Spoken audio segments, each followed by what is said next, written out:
News Bangladesh সংবাদ দিনের শেষে। জাতীয় সংবাদ।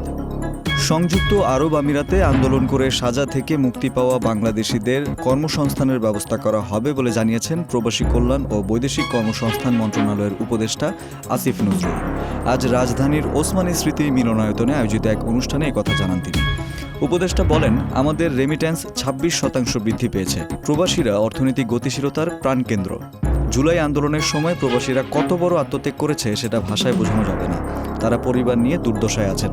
আন্দোলন করে যারা ফেরত আসছেন তাদের বয়েসেলের মাধ্যমে পাঠানোর চেষ্টা করব। তাদের দেশে কর্মসংস্থানের ব্যবস্থা করব। সরকারি বেসরকারি মাধ্যমিক স্কুলে প্রথম থেকে নবম শ্রেণীতে শিক্ষার্থী ভর্তির সব কার্যক্রম 30 ডিসেম্বরের মধ্যে শেষ করার নির্দেশ দিয়েছে মাধ্যমিক ও উচ্চ শিক্ষা অধিদপ্তর মাউসি।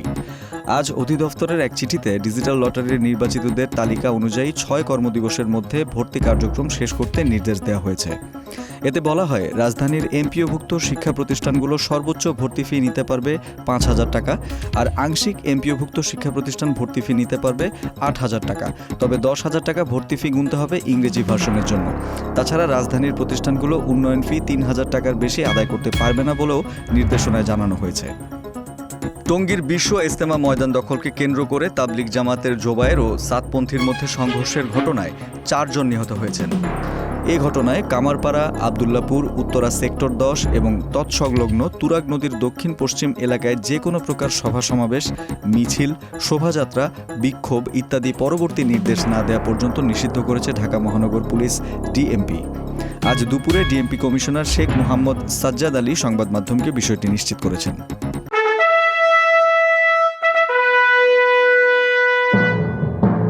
রাজনীতির সংবাদ।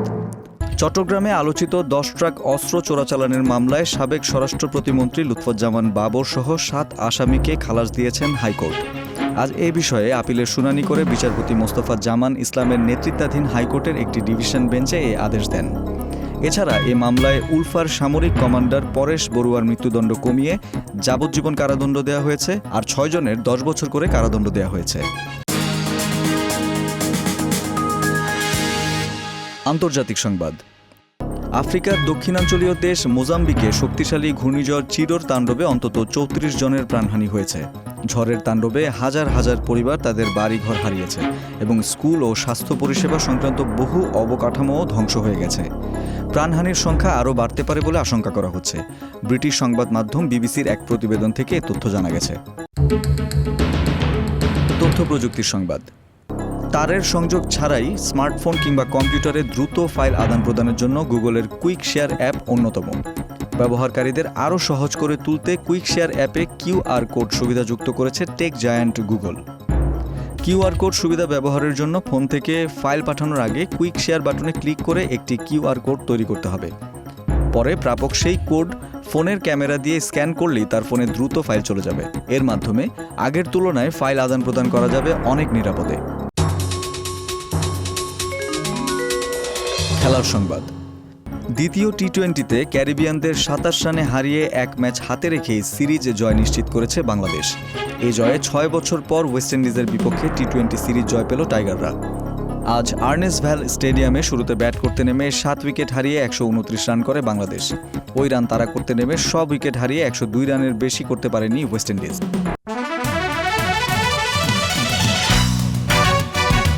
সংস্কৃতি বিনোদন। বাংলাদেশের রাজনীতিতে গুরুত্বপূর্ণ ব্যক্তিত্ব মজলুম জননেতা মাওলানা আব্দুল হামিদ খান ভাসানীর বায়োপিক বানাচ্ছেন নির্মাতা সৈয়দ ওয়াহিদুজ্জামান ডায়মন্ড। ভাসানী নামে সিনেমাটির শুটিং আগামী বছরের 16 মে থেকে শুরুর পরিকল্পনা করা হয়েছে। নির্মাতা ডায়মন্ড বলেন, সেই ব্রিটিশ শাসনামল থেকে শুরু করে এই অঞ্চলে মাওলানা ভাসানী একজন প্রভাবশালী রাজনীতিবিদ ছিলেন।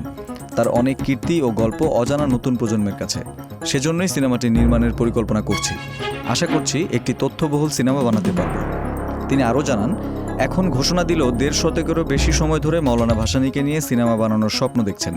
2006 সালের দিকে সিদ্ধান্ত নিয়েছিলেন ভাসানীকে নিয়ে সিনেমা নির্মাণের। তবে পরিস্থিতি অনুকূলে না থাকায় নিজের মধ্যে লুকিয়ে রেখেছিলেন সে স্বপ্ন। দর্শক, এই ছিল আজকের নিউজ বাংলাদেশ সংবাদ দিনের শেষে আয়োজন। দেশ বিদেশের প্রতিদিনের সবশেষ সংবাদ জানতে চোখ রাখুন www.newsbangladesh.com-এ। লাইক শেয়ার দিয়ে সঙ্গে থাকুন নিউজ বাংলাদেশের ফেসবুক পেজ ও ইউটিউব চ্যানেলে। ভালো থাকুন, সুস্থ থাকুন। আল্লাহ হাফেজ।